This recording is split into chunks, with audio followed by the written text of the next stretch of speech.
Paulo Mazzoni é pastor sênior da Igreja Batista Central de Belo Horizonte, Minas Gerais. Além do ministério pastoral, responde pela Central de Adoradores e também pelo Ministério Criança Feliz. É casado com Juliana e tem 2 filhas. Evangelho de João, capítulo 21.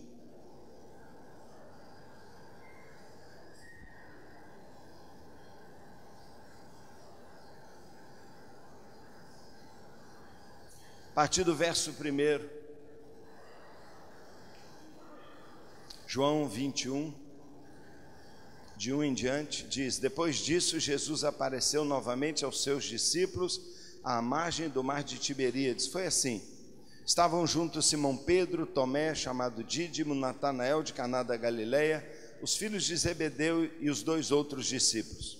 Vou pescar, disse-lhe Simão Pedro, e eles disseram: nós também vamos com você. Eles foram, entraram no barco e naquela noite não pegaram nada. Ao amanhecer, Jesus estava na praia, mas os discípulos não o reconheceram.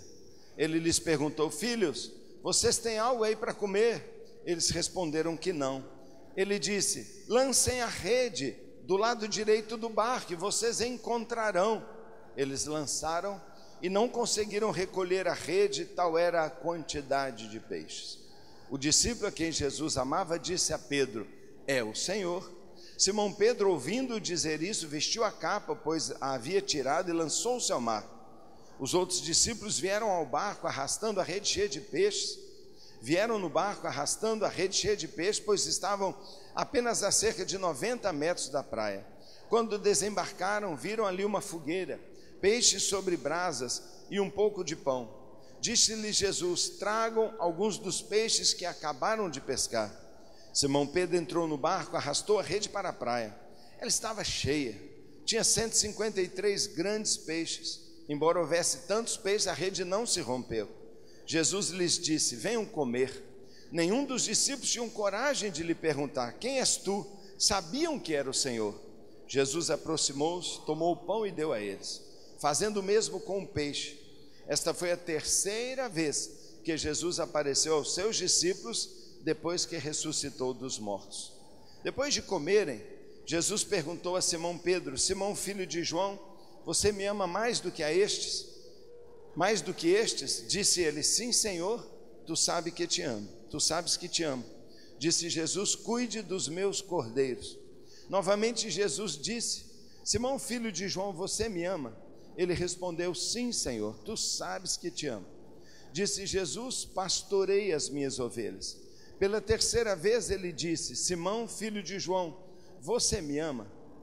Pedro ficou magoado por Jesus lhe ter perguntado pela 3ª vez: você me ama? E lhe disse: Senhor, tu sabes todas as coisas e sabes que te amo. Disse Jesus: cuide das minhas ovelhas. Digo a verdade, quando você era mais jovem, vestia-se e ia para onde queria. Mas quando for velho, estenderás as mãos e outra pessoa o vestirá e o levará para onde você não deseja ir. Jesus disse isso para indicar o tipo de morte com a qual Pedro iria glorificar a Deus. E então lhe disse: siga-me. Pode se assentar, muito obrigado. Que bom estar aqui nesse ministério de preparação, eu fico muito relaxado. Nessa noite eu fico tranquilo porque eu me sinto um João Batista. Depois de mim vem aquele que eu não sou digno de desatar o sapato. Então pregação mesmo vem daqui a pouco, irmão. Eu estou aqui para dar assim uma esquentada, entendeu? Sabe aquele negócio de bandinha que esquenta para os pop depois? Então depois de mim vem a pregação. Aqui agora é uma conversazinha. O pastor falou comigo assim: se você sentir, fala daquela palavra sua. Pastor Hernandes diz assim: olha, Paulo, depois que eu prego 300 vezes uma pregação, é que ela começa a ficar boa. Eu já devo estar chegando por aí, não é? Por aí, nesse texto, porque é um texto que me encanta e que eu sei que nós precisamos muito. Eu estava de joelhos lá no meu quarto, até que eu me ajoelhei, Deus não estava ainda me confirmando, mas quando eu me ajoelhei, o Senhor falou assim: ah, bom, então deixa eu falar com você. E Deus começou a falar no meu coração, e Ele disse para mim: às vezes drama e beleza andam juntos. Às vezes drama e beleza estão juntos. Eu falei, Deus, o que é isso? Nós temos aqui uma história super dramática e ao mesmo tempo uma história linda demais. É dramática porque é um dia triste, é um dia constrangedor. Pedro tinha traído Jesus e você sabe disso, você sabe como foi. Pisou na bola feio, covardemente, fugiu. Ele não teve coragem de dizer que era mesmo um seguidor de Cristo a uma empregada doméstica que estava ali fora no pátio da casa de Caifás, se esquentando, conversando ali fora. Ele não teve coragem diante de uma simples moça. Ele não teve coragem de diante de algumas pessoas dizer, sim, eu sou seguidor, sim. Ele se escondeu e tentou se esconder atrás de impropérios e palavrões. Para mostrar que ele não era mesmo discípulo de Jesus, ele solta a boca com uma linguagem que há muito tempo ele não usava, uma linguagem feia. E o pessoal diz, é claro que você não é seguidor dele. Da boca de um deles jamais sairia um palavrão desse. É assim que Pedro se esconde. É feio demais. Mas ao mesmo tempo o texto é bonito demais. O texto é esperança concentrada. Por quê? Porque esse cara que pisa na bola, o Senhor está atrás dele. O Senhor está recuperando o discípulo. O Senhor está dizendo, não importa o que você faça, eu tenho uma aliança com você. Se você é fiel, eu continuo. Se você é infiel, eu continuo fiel, porque eu sou assim. É impossível para mim não comparar esse texto com a vida de Jonas. Para mim, Jonas e Pedro são muito parecidos. Para mim, a história é paralela. Para mim, é um e outro iguais, Velho Testamento e Novo Testamento. Porque o Senhor chega para Jonas e diz assim, Jonas, eu vou te dar uma cidade, Jonas. Você vai ganhar uma cidade inteira. Já imaginou o Senhor chegando para você e dizendo, eu vou te entregar Araçatuba inteirinho? Já imaginou o Senhor falando para você, vou te dar o Rio de Janeiro, muda para o Rio de Janeiro que eu vou te dar a cidade mais pecadora do mundo, era Nínive. Eu vou te dar essa cidade, eu vou te dar a violência, eu vou te dar, todos vão conhecer o Senhor. Vai lá e prega para aquela cidade. E já imaginou que esse servo do Senhor não quer, ele não aceita, ele recusa o chamado e foge. Irmãos, ao invés de ir para Nínive, ele pega um barco e foge noutra direção. Ele vai para Tarsis, o lado oposto, a direção oposta. Por quê? Por várias razões. Porque ele tinha medo de Nínive. Como Pedro teve medo de se posicionar, ele estava com medo. Os homens eram muito cruéis em Nínive. Como é que eu vou chegar lá sozinho e vou dizer para eles que em 40 dias todos vão morrer, que o Senhor vai destruir aquela grande cidade? Você está doido? Porque eles eram inimigos de Israel. É um povo que Israel odiava, porque todo dia os babilônios vinham, todo dia aquela cidade vinha, os assírios vinham, os ninivitas vinham e invadiam Israel, levavam escravos, machucavam, feriam e roubavam. Israel odiava aquele povo. E Jonas não era diferente. Por quê? Porque ele não amava aquele povo.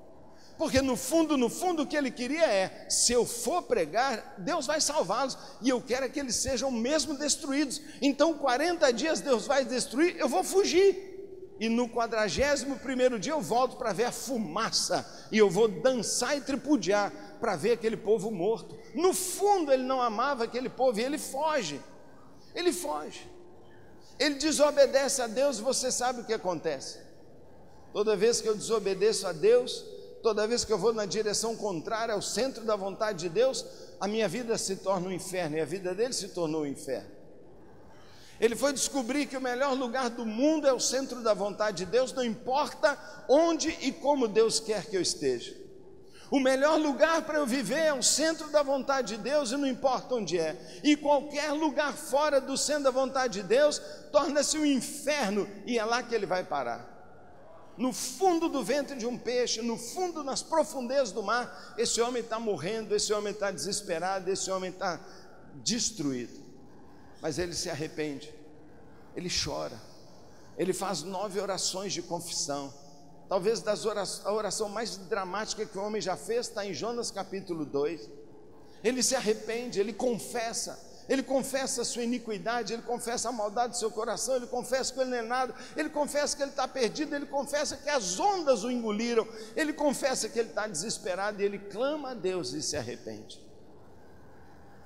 Drama e beleza se misturam de uma forma incrível. Coisa mais linda, Deus ouve a oração daquele homem no ventre de um peixe, o peixe o vomita. E o texto diz, talvez uma das coisas mais lindas da palavra de Deus, diz assim: e veio pela segunda vez a palavra do Senhor a Jonas, dizendo: vá a Nínive e prega. Sabe, irmãos, tem coisa mais bonita do que essa expressão, veio pela segunda vez a palavra de Deus a Jonas? Hoje de manhã, hoje de tarde, Deus quebrou meu coração. Deus quebrou meu coração. Eu não sei porquê. Você apertou. E eu fico pensando, será que tem alguém aqui que está achando que Deus mudou? Será que tem alguém aqui que não conhece esse lado tão bonito do nosso Deus? Será que tem alguém aqui pensando mal de Deus e pensando: Deus me descartou? Será que tem alguém aqui pensando: e já era? Irmão, você já enfrentou esse tipo de momento? Eu já, muitas vezes. Irmãos, não foi uma nem duas vezes que eu pensei assim: agora acabou. Acabou para mim. Não foi uma ou duas vezes que eu senti como se Deus tivesse me deixado, como se Deus tivesse sumido, como se Deus desapareceu. Não foi uma ou duas vezes em momentos dramáticos que eu pensei assim: Deus não se importa mais comigo, acabou. Teve um dia que eu pensei assim: o cálice da misericórdia de Deus acabou. Eu achava que eram infinitas, mas não era não, Ele gastou todas, acabou, Deus não me abandonou. Porque de repente você percebe que o favor de Deus vai embora, de repente você percebe que está sozinho, de repente a única coisa que você enxerga na sua frente é um pecador, um fraco, alguém que não merece. Mas será que todos não somos assim? É tão lindo quando Deus chama Jonas de novo, porque agora Jonas vai pregar naquela cidade, e você sabe o que acontece. A pregação mais horrorosa, a pior pregação. Ele andava pelo meio da cidade gritando: mais 40 dias vocês todos vão morrer. E ao invés de se enfurecerem, até o rei se arrependeu. Todos começaram a se acertar com Deus, todos começaram a correr para procurar o lugar do arrependimento, um lugar onde pudesse se ajoelhar e pedir: Senhor do céu e da terra, tem compaixão de mim. E Deus muda de ideia. E uma cidade inteira é salva, é alcançada. A gente fica impressionado que no Pentecostes, cheio do Espírito Santo, no fogo, com fogo na cabeça, com vento impetuoso, 12 apóstolos, mais 120 junto com eles, um verdadeiro time. A gente fica impressionado que eles saem à rua, fazem um ar livre, anuncia a salvação e 3.000 se convertem. Impressionado fico eu, que no Velho Testamento, dentro da cidade de Nínive, no lugar mais tenebroso, com uma língua diferente, com um povo cheio de ódio, o povo mais assassino que tem, um homem sozinho, anda por aquela cidade e ganha 120.000 pessoas num dia. Isso me impressiona, algo lindo. Por quê? Porque Deus alcança algo tão lindo, a salvação de uma cidade, por uma razão: Jonas. Esse é o método de Deus. O método de Deus é um homem, o método de Deus sou eu, o método de Deus é você. Ele pode até nos dar métodos, nos ajudar com metodologias, mas o método de Deus, o plano de Deus é você, sou eu. Por que isso acontece? Para que nós nunca nos esquecemos de uma grande e poderosa verdade: somente alguém transformado por Deus se transforma num agente de transformação. Você quer transformar a sua cidade? Quanto Deus já transformou você? Só alguém transformado é um agente de transformação. Não existe o capítulo 3 de Jonas se não houver o capítulo 2. Não tem uma cidade se quebrando diante de Deus se não tiver um homem no fundo de um buraco se quebrantando diante de Deus. Não há uma cidade arrependida se não há antes um pregador arrependido. Não há uma cidade experimentando a graça e o poder de Deus se antes um homem, um líder, um pregador não experimentou a graça, o poder, o perdão de Deus. Não existe uma mudança de direção se no coração de um homem não há mudança de direção. Não existe a conversão de Nínive se primeiro eu não me converti para Nínive.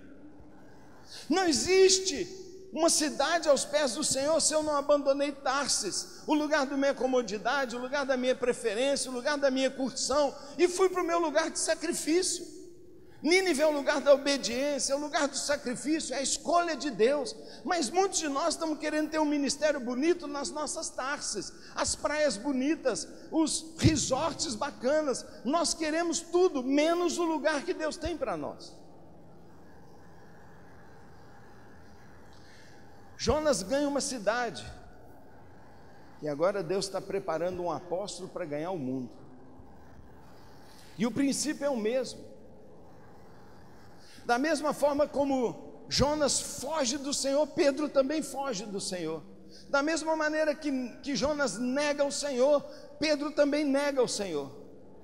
E da mesma maneira que Jonas se enterra num buraco de arrependimento, de dor, de solidão, no ventre de um peixe, Jonas entra num buraco de remorso, de tristeza, de lágrimas, porque ele vê o olhar do Senhor, ele vê o que ele fez, e ele entra em profundo arrependimento. Nós não sabemos o que aconteceu, nós só sabemos que Pedro chora.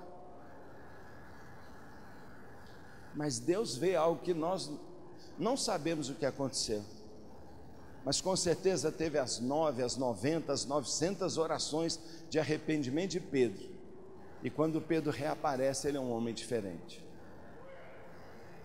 Agora está esse homem aqui, arrependido do que fez, esperando uma chance.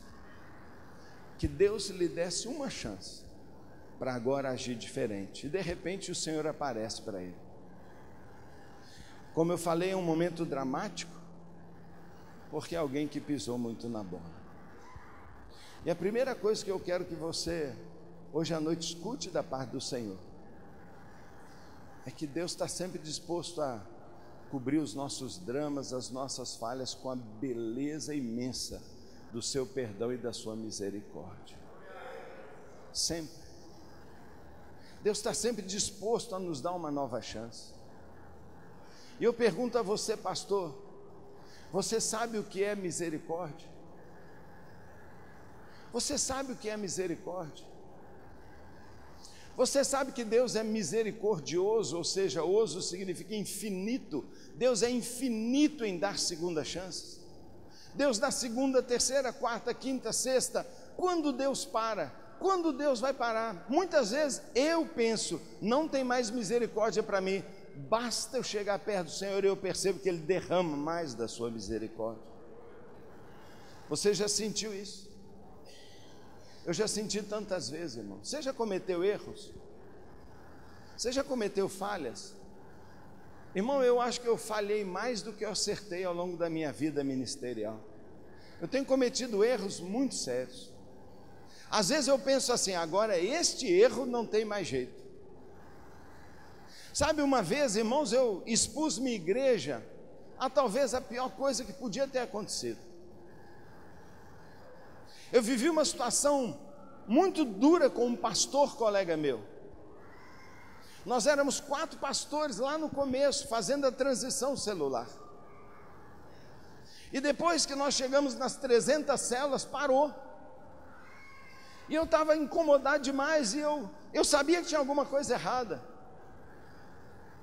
Eu sabia que tinha alguma coisa errada.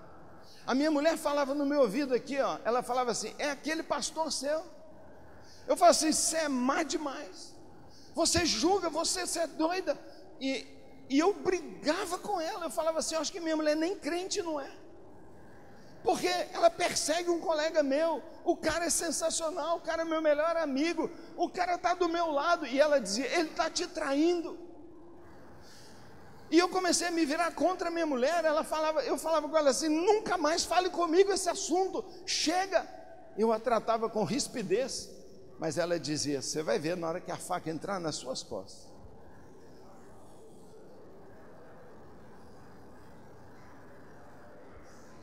Um dia, irmão,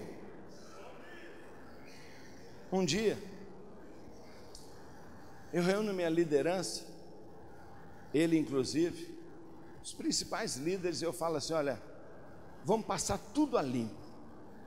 Eu quero de novo aqui, o que é uma igreja em célula? Quais são os 10 maiores valores de uma igreja em célula? O que é imprescindível? Onde nós estamos errando? Nós passamos ali um dia inteiro, de manhã, almoçamos juntos à tarde, preenchemos um quadro, escrevemos, analisamos tudo, fizemos alguns ajustes. Eu falei, uau, senti paz. Eu falei assim, é isso que nós vamos fazer. E eu estava todo animado. Eu gosto de escrever tudo, mas eu dirigi a reunião. Eu fui o facilitador do brainstorm, eu estava no quadro, e a turma ali debatendo, eu não anotei, mas aquele meu colega, amigo meu, anotou.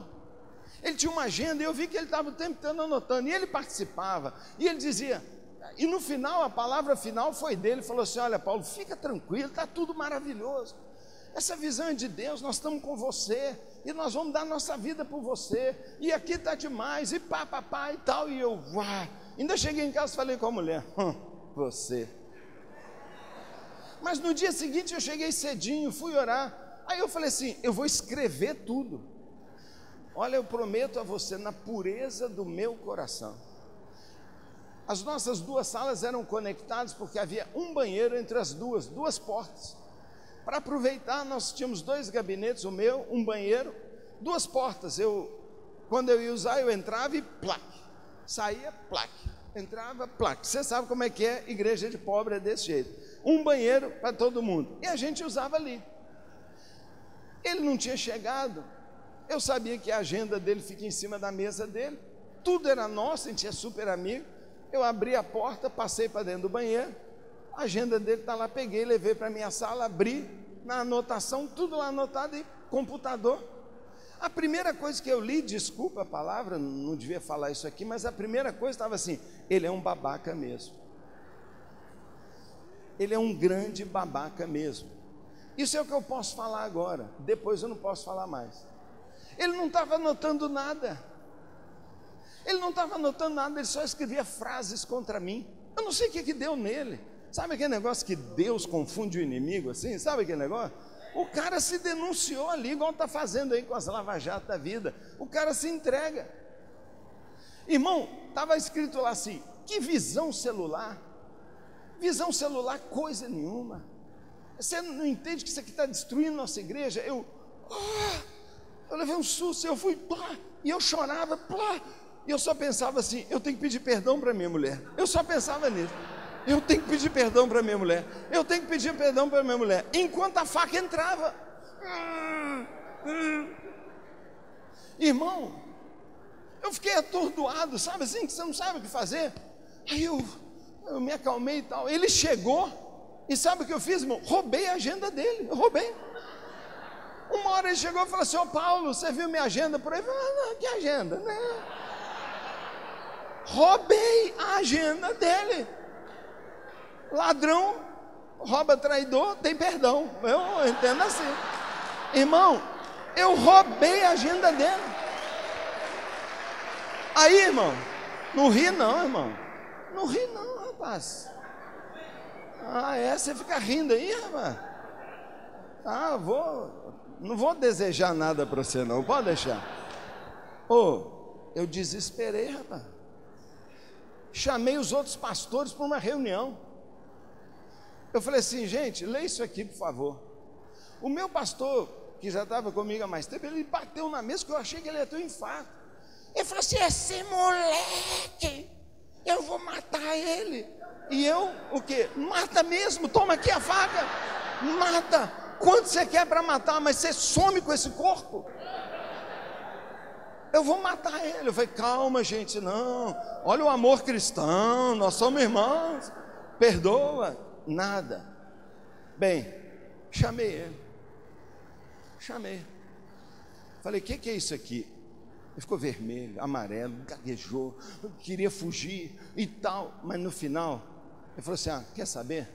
É verdade mesmo, não acredito nada disso, você é louco, você vai enterrar essa igreja, está tudo errado, isso é G12, esse negócio. Eu falei, cara, você é o pastor dos jovens, você é o cara que veio, você é o meu melhor, nós me encontro junto, cara, você foi para a Colômbia comigo, você foi para a Coreia comigo, cara, você está comigo, cara, eu te ajudei nos seus maiores problemas, eu salvei seu casamento não sei quantas vezes, cara, eu dei minha vida para você, eu te escorei, minha mulher falou mal de você, eu te protegi, você é louco, cara, eu estou remando e você está furando o barco, eu estou remando e você está lá, abrindo buraco.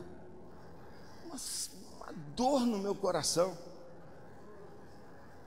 Tirei da minha gaveta, falei assim, sua carta de demissão aqui, irrevogável, incondicional, abre mão de tudo, assume suas culpas e tal, domingo você vem aí que eu vou te avisar para toda a igreja que você está fora. Ele veio mesmo, irmão, ele veio mesmo, mas eu não sabia, ele já estava com uma turmona com ele já vinha preparando a turma, e quando eu subi para falar, levantou uma turma aqui e começou assim, mentira, no culto, a igreja lotada, e um gritava assim, pastor filho, no culto.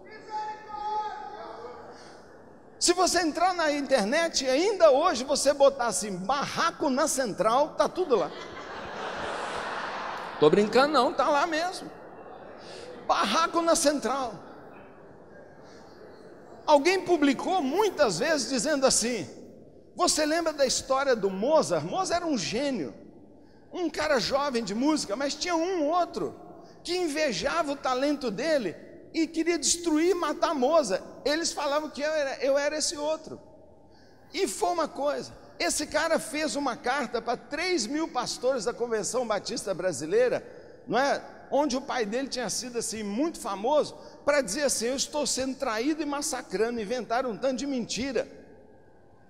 Na primeira saída que eu dei, eu vim para São Paulo num congresso, o pastor mais importante do Brasil na época encontrou comigo e falou assim, você é uma vergonha, você é uma vergonha, eu não queria nem te ver, depois do que você fez com aquele cara lá, um cara maravilhoso, foi desse jeito.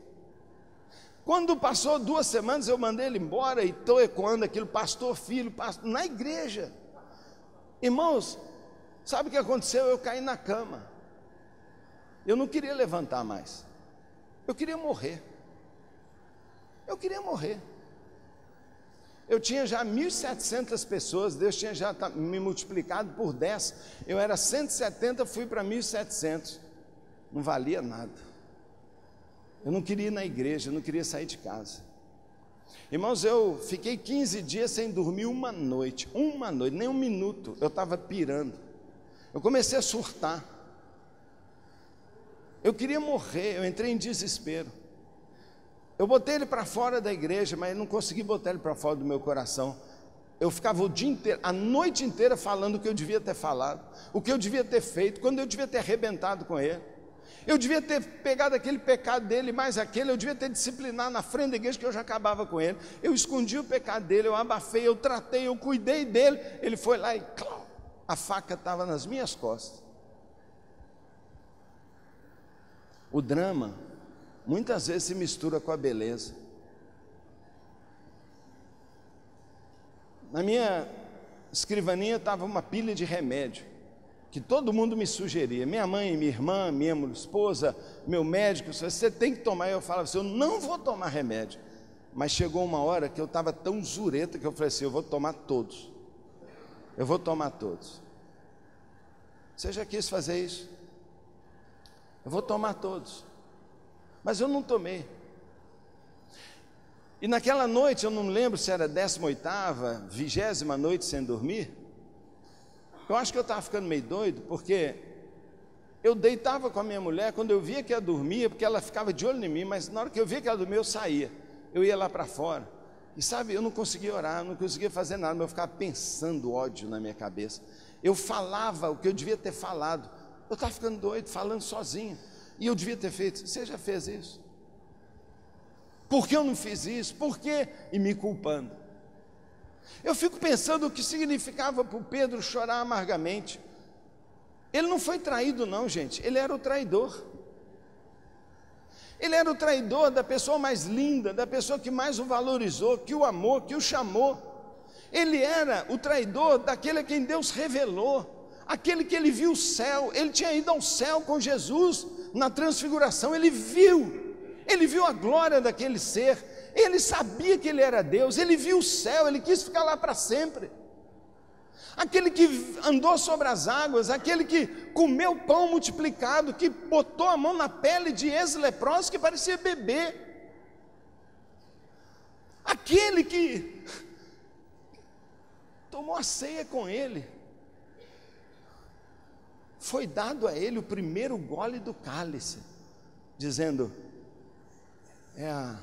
o cálice da aliança, é o meu corpo que eu vou dar por você. Ele entendeu isso, ele sabia o que significava comer o cordeiro.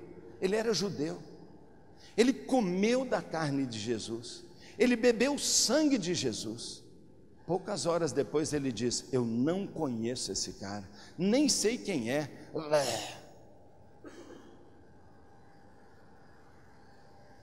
Ele foi o traidor, eu era o traído. Naquela noite, quando o céu clareou e eu tomado de ódio, eu percebi que já ia tocar o despertador da minha esposa, porque ela ia sair para trabalhar, acordaria as meninas.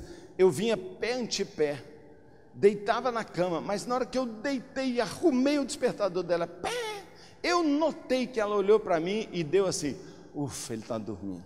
Estava nada, eu vi tudo, ela arrumando, indo no banheiro, depois acordando as meninas, faz silêncio, o pai dormiu finalmente. Nada.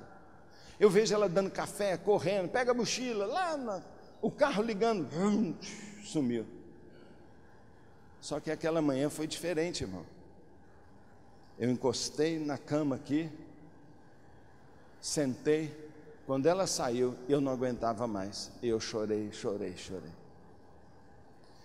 Quando eu estava chorando, irmão, eu senti uma coisa no meu pé, me pegando. Quando eu senti um aperto no meu pé, começou a entrar pelo meu pé uma coisa estranha. Começou a entrar pelo meu corpo, assim, do pé para cá da cama. Alguma coisa sobrenatural. E a única coisa que eu sabia, Deus dizendo assim para mim, toma, filho, eu te dou a minha misericórdia. Irmãos, misericórdia para mim era uma palavra teológica. Eu sei o que significa. Quando Deus retém aquele castigo, aquela punição que a gente deveria receber, Ele retém e ao invés de nos dar isso, pela sua misericórdia, Ele entrega para nós graça. Eu percebi que Deus dizia, filho, eu tenho misericórdia com você, eu estou te dando uma nova chance, levanta. Irmão, eu chorei. Quando eu acabei de chorar, eu levantei e falei, acabou. Fui lá, tomei banho e estou aqui até hoje. Até hoje eu estou aqui. E deixa eu dizer para você, hoje eu sei o que é misericórdia. Misericórdia não é uma palavra, misericórdia é uma emoção. Misericórdia é uma presença. Misericórdia é um preenchimento, misericórdia é uma certeza. Veio naquela manhã o Senhor dizendo, de novo, filho, levanta. Foi isso que Pedro sentiu, porque Jesus estava ali. Agora repare, ele chamou Jesus numa pescaria. Ele chamou Jesus numa pescaria que ele não pegou nada. Ele gritou na primeira vez, joga a rede, ele jogou. Ele disse, Senhor, não tem peixe. Ele diz, vai lá e pesca, e ele pescou. De novo o Senhor faz igualzinho, ele diz, joga a rede. E ele jogou, e quando ele jogou, João falou, é ele, é o Senhor, cara. Tudo de novo, dizendo, o caminho é o mesmo, a obra é a mesma, a visão é a mesma. Você vai ser pescador de homens como um dia eu te chamei. Ao invés de pescar peixe, você vai pescar uns peixões desse tamanho, 1,80 m. Gente, você será um pescador de homem, ou você vai desistir, é com você. O meu chamado, eu vou te chamar 1, 2, 3, 4, quantas vezes quiser. Deixa eu dizer para você, irmão, você não é pastor se você não atender o chamado do Senhor. Mas o chamado do Senhor, às vezes vem a segunda vez, a terceira vez, a quantas vezes você precisar. Porque as misericórdias dele não têm fim. Não tem fim. Talvez alguém aqui está precisando de uma segunda chance, ela já é sua, irmão.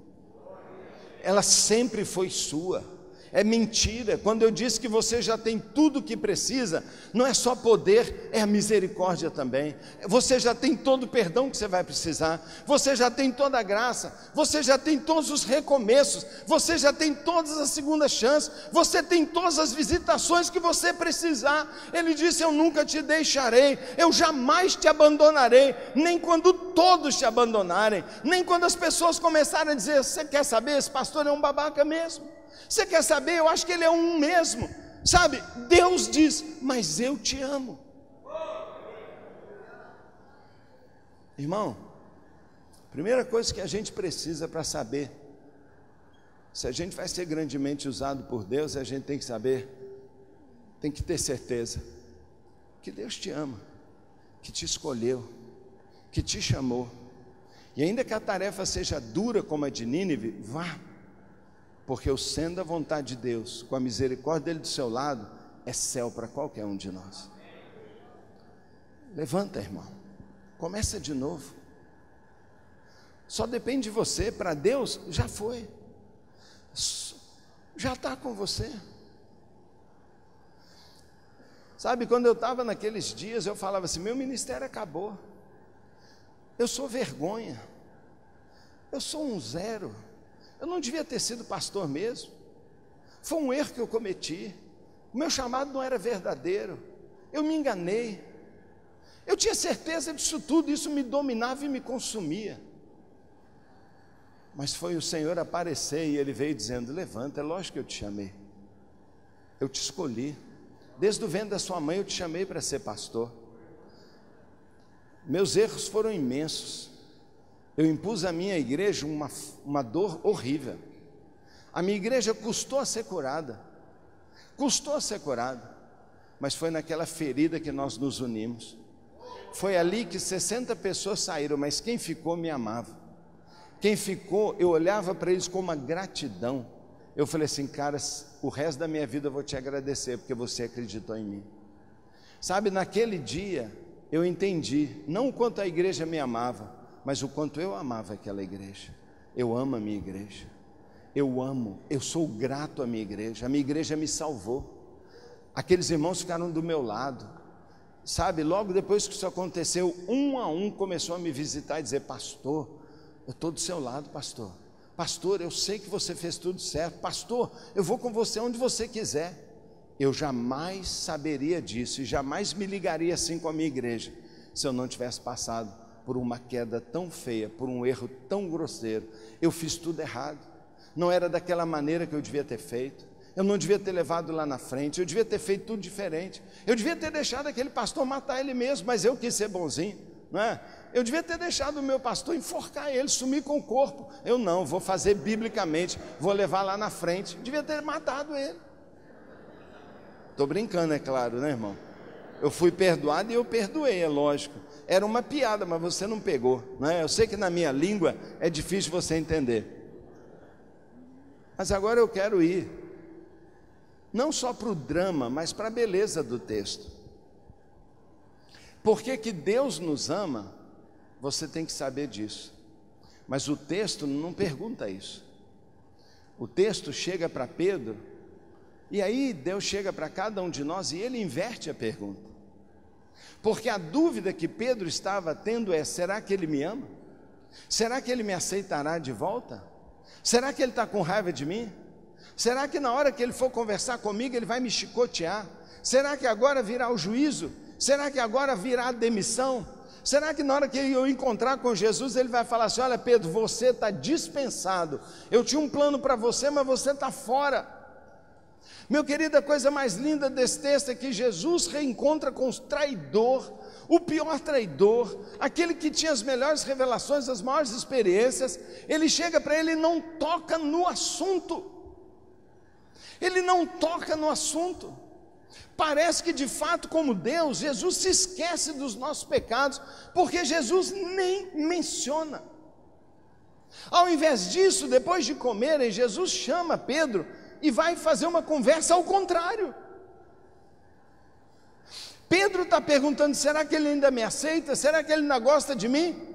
Mas Jesus, não tocando no assunto, inverte a pergunta e diz, Pedro, e você, Pedro, você me ama? Você me ama, Pedro? Nós temos alguns milhares de líderes de células. Nós temos muitos pastores.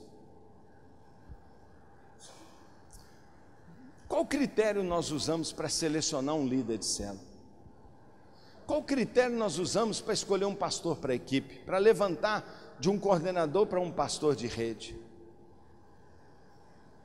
Muitas igrejas fazem seleção pastoral a partir de currículo, e faz bem. Algumas igrejas fazem questão de um mestrado, outras até de doutorado. Outras querem avaliar a experiência pastoral, 10 anos, 20 anos de pastor, artigos publicados em revistas, trabalhos, livros escritos. Agora, e para um líder de célula, o que a gente precisa? Quais treinamentos, que características, quais habilidades de liderança ou de comunicação? Bem, quando Jesus vai escolher o seu líder principal, ele não quer saber de currículo, ele não quer saber de formação, de título, ele não quer saber de livro escrito. Jesus aplica o que eu chamo do vestibular de Jesus, que ao invés de ser uma prova com 10 questões, com 100 questões, 50 questões, tem uma questão só. Na prova de Jesus, para saber se eu posso ser um pastor grandemente usado, se eu estou candidato a ser o pastor de uma multiplicação, se eu vou ser pastor de uma grande igreja em célula, ou se eu serei líder de uma célula, é a mesma coisa. Jesus tem uma questão só e é uma pergunta: se você passar, passou, se está reprovado, fora. É muito mais difícil uma prova de uma só questão do que uma prova de 10 questões, porque se você errar uma, acabou. E a prova de Jesus é de uma questão, com uma só pergunta, e ele disse: Pedro, você me ama? Por favor, observe, ele está perguntando isso para alguém que acabou 3 dias atrás de provar que não ama. Porque se amasse, diria: eu sou seguidor, me crucifique junto com ele. Mas não, ele salva a sua pele, foge e nega Jesus. Ele não ama Jesus. Mas Jesus pergunta para ele: Pedro, você me ama? Pedro, o que significou aquele medão lá? O que significou aquele erro todo? Aquilo foi só covardia? Covardia, tudo bem. Foi só medo? Tudo bem.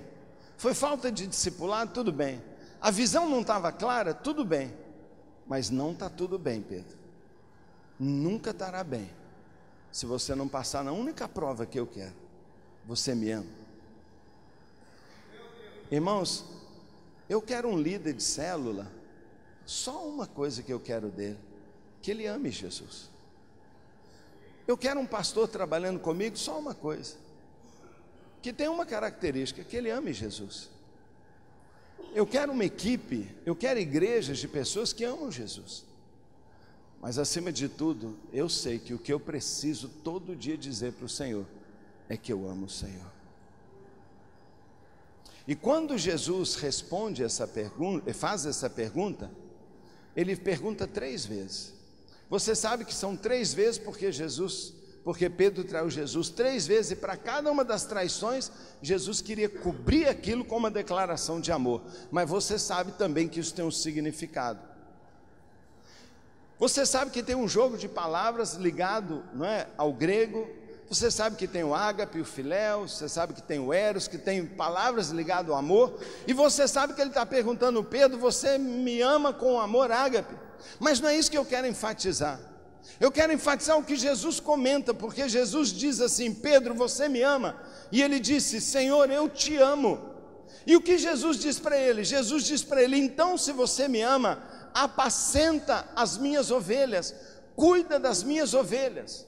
O que isso significa, irmão? A primeira grande verdade dessa conversa é: Jesus está fazendo uma importantíssima declaração, é que não existe amor sem serviço. Se você ama, então você vai servir Jesus. Pedro, você me ama? Amo, então trabalhe para mim. Como? Cuide das minhas ovelhas. Irmão, dá trabalho cuidar de ovelha. A visão celular é muito trabalhosa, por isso ele pergunta: filho, você me ama? Eu posso entregar para você uma igreja de milhares, eu não vou entregar para você se você não vai cuidar das minhas ovelhas. Nós estamos numa conferência Amor e Cuidado. Ele disse: filho, se você me ama, cuide das minhas ovelhas, elas são suas agora, e com o amor que você me ama, cuide das minhas ovelhas. Não existe amor sem serviço. Irmão, amor não é um sentimento, amor não é uma sensação, amor não é uma poesia, amor é uma escolha, amor é um mandamento, amor é uma ação, amor é uma prova, amor tem substância, amor se mostra, se revela em trabalho, amor dá trabalho, amar dá trabalho. Quantas mulheres aqui são mães? Por favor, quem é mãe aqui? Quem é pai? Tem pai aqui? Tem poucas mulheres, mas você é mãe. Depois que aquele nenenzinho nasceu, deixa eu dizer, meu nome se chama trabalho. Ele é lindo, ele é bonitinho, mas desde que aquele menino nasceu, só uma coisa, ele me dá trabalho. Eu tenho uma filha de 30 anos, e eu falo assim: casou, acabou, que nada. Eu não consigo parar de servi-la, de ajudá-la, de perguntar se está tudo bem, de me preocupar, de querer ajudá-la. Por quê? Porque amor dá trabalho. Muitas esposas dizem: meu amor, meu marido não me ama, e tem toda a razão. Elas falam: pastor não me ama, e o marido diz: ela é doida, pastor, ela é maluca, porque eu digo que eu a amo, eu trabalho, eu me dedico, eu estou sempre em casa. Mas ela tem toda a razão, porque amor, não é? Serve. Quem ama, serve. E os maridos querem ser servidos. E o marido vai dormir, deixa aquela pia daquele tamanho. A mulher passa a noite lavando, e ela fala comigo: pastor, meu marido não levanta um dedo para me ajudar, pastor. Pastor, ele trabalha, eu trabalho fora e ele trabalha fora. Eu chego em casa, eu tenho que cozinhar, eu boto os meninos para dormir, eu faço para casa. Pastor, eu dou banho nos meninos, eu arrumo tudo. E pastor, ele chega e fala assim: eu estou exausto, e vai ver Jornal Nacional, e só desliga no Jornal da Globo, pastor. Enquanto isso a casa está virando, eu vou dormir exausta, e depois ele ainda quer carinho. Pastor, meu marido não me ama. Por quê? Por quê? Porque todo amor prova que ama. A Bíblia diz que Deus prova o seu amor para conosco pelo fato de Cristo ter morrido por nós. Meu irmão, deixa eu dizer para você: se você ama o Senhor, trabalhe para o Senhor, sirva ao Senhor. A maneira que você tem de amar é servir ao Senhor, porque todo amor implica em serviço. A Bíblia fala que Deus nos amou de tal maneira que deu o seu Filho, e o seu Filho veio e trabalhou penosamente da cruz. Diz Isaías que ele trabalhou penosamente pela nossa redenção, porque amor trabalha. Sabe, irmãos, Deus não vai entregar uma igreja numerosa na mão de um pastor que não quer trabalhar, na mão de um pastor que não ama, na mão de um pastor que não quer pagar o preço da dedicação, o preço do trabalho, o preço do estudo, o preço da edificação, o preço da resolução dos problemas, porque ser pastor dá trabalho. Não existe amor sem serviço, e Deus nos chama a sermos servos. A maior honra que você tem para dizer por aí é: Paulo, servo do Senhor Jesus, porque eu amo o Senhor, eu trabalho para o Senhor. Segundo lugar, o texto diz para nós que Jesus pergunta para Pedro: Pedro, você me ama mesmo? Segunda vez. Pedro, você me ama mesmo? Terceira vez. Ele pergunta 3 vezes. E eu me lembro quando eu educava minhas meninas, que eu falava assim: filha, guarda os seus brinquedos, vai tomar banho, arruma o quarto. E ela não fazia nada. Filha, guarda o seu brinquedo, arruma sua cama e vai tomar banho. Não fazia nada. Filha, guarda o seu brinquedo, arruma sua cama e vai tomar banho. Nada. E eu: filha. Aí ela... Às vezes eu tinha que pegá-la e falar assim: olha para mim, presta atenção, eu quero que você faça isso, isso, isso. Sim, papai. Por que você não falou antes? Eu já falei 10 vezes. Para mim, Jesus quer falar com a gente uma segunda coisa. É que se não existe amor sem serviço, não existe serviço sem compromisso. Ele quer saber de Pedro: Pedro, você tem um compromisso comigo? Nós vivemos na geração que não quer compromisso, irmão. Nós vivemos na geração talvez mais frouxa que já existiu na face da terra. Um povo que não quer se comprometer com nada. Nós sentimos isso com membros da nossa igreja que não assumem e evitam o máximo um compromisso. Mas sabe, eu quero um líder de célula que ame Jesus, porque amor serve, porque amor se compromete. Levante líderes com uma característica: que amem Jesus, que se comprometam e que sirvam Jesus. Mas não haverá líderes assim se você, primeiro pastor, não for um líder que serve e um líder comprometido. Não existe. O pastor é o exemplo, é ele que dá a medida. E por isso, meu irmão, você não tem ideia de como eu me afadigo, como eu me dedico, como eu me empenho, como eu estou comprometido com a minha igreja. Eu sou o primeiro a ofertar, eu sou o primeiro a chegar, eu sou o primeiro a liderar, eu sou o primeiro a ganhar almas, eu sou o primeiro na frente, eu sou o primeiro a chegar. Porque eu tenho um compromisso de amor com Ele, um compromisso de exemplo, um compromisso de amor com a minha igreja. Não existe amor sem compromisso.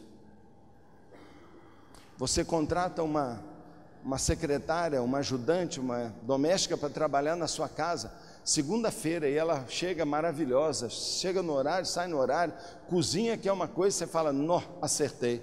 Terça-feira ela está lá, uma maravilha, coisa linda. Quarta-feira, você falou assim: ganhei na loteria, a mulher ideal. Na quinta-feira, você chega em casa, está tudo bagunçado, a comida não está feita, e você pega o celular e liga e fala assim: Cidinha, o que aconteceu, Cidinha? Você não apareceu? Eu falei assim: hoje não deu vontade, eu acordei meio com preguiça, meio indisposta, mas às vezes amanhã eu vou. Aí no dia seguinte ela aparece, mas no outro dia ela já não vem de novo. Aí você liga: Cidinha, o que foi? Hoje também eu não estava afim. Pergunta: ela trabalha para você? Porque não existe amor sem serviço, mas não existe serviço se a pessoa não se comprometer.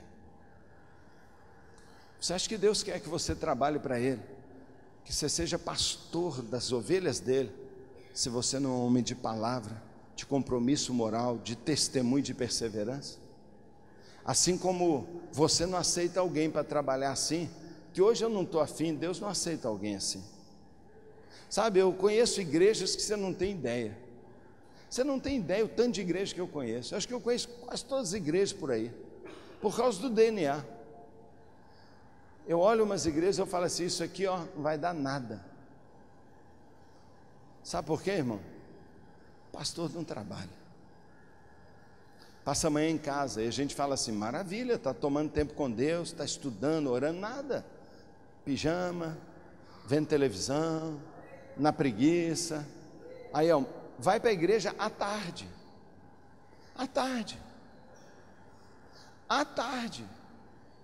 Tudo bem, passou a manhã orando, irmão, pode ir só à tarde. Não, eu fui levar minha mulher a fazer supermercado, eu fui levar o cachorrinho para dar uma volta no quarteirão, eu fiquei lá no ócio, na preguiça e tal, aí eu almocei bem, deu aquele soninho e tal. 3 horas eu chego na igreja, dou uma olhadinha lá, atendo nos telefonemas e tal, não é? Aí quinta-feira eu vou preparar minha pregação, passo quinta e sexta e acabou. Não vai, irmão, porque não existe ministério sem compromisso. E muito do que nós temos vivido é por causa de trabalho duro, é suor. Mas se não existe serviço, não existe amor sem serviço. Se não existe serviço sem compromisso, não existe compromisso sem sacrifício. Pela terceira vez ele pergunta: Pedro, você me ama? E Pedro fala: Senhor, o Senhor sabe tudo, o Senhor sabe meu coração, você sabe que eu te amo, sim. E ele diz assim: Pedro, quando você era mais jovem, você ia onde queria, mas você vai chegar o dia em que outros te vestirão e te levarão para onde você não quer ir. E diz o texto: E ele se referia à morte que Pedro teria. Pedro não queria morrer, mas morreu. E Jesus está falando para ele assim: Pedro, você me ama? Você me ama a ponto de me servir? Você me ama, Pedro, a ponto de se comprometer comigo? Pedro, você me ama a ponto de renunciar coisas, de abrir mão da sua vida e morrer por mim? Você, Pedro, já foi transformado? Porque eu preciso saber, só vai transformar o mundo quem for um agente, só vai ser um agente de transformação quem já mudou. Pedro, você já mudou ou vai fugir de novo? Hoje, nós honramos o nome Pedro. Imperadores se chamaram Pedro. A praça mais famosa do mundo, a catedral mais famosa do mundo, os papas, os imperadores, Pedro, o segundo nome mais homenageado em toda a raça humana, em todas as línguas, Pedro, por causa de um pescadorzinho lá da Galileia, que um dia resolveu amar o Senhor mesmo. E Deus disse assim: então, agora sim, você apacenta as minhas ovelhas. Você quer ser pastor? Você já é. Você quer ser um pastor de um grande rebanho? Tem que haver uma transformação em você. Tem que haver em você. Primeira compreensão de que Deus está muito afim e totalmente disposto a cobrir todas as suas falhas com a sua misericórdia. Mas uma coisa continua dependendo de você. Isso Ele não pode mexer.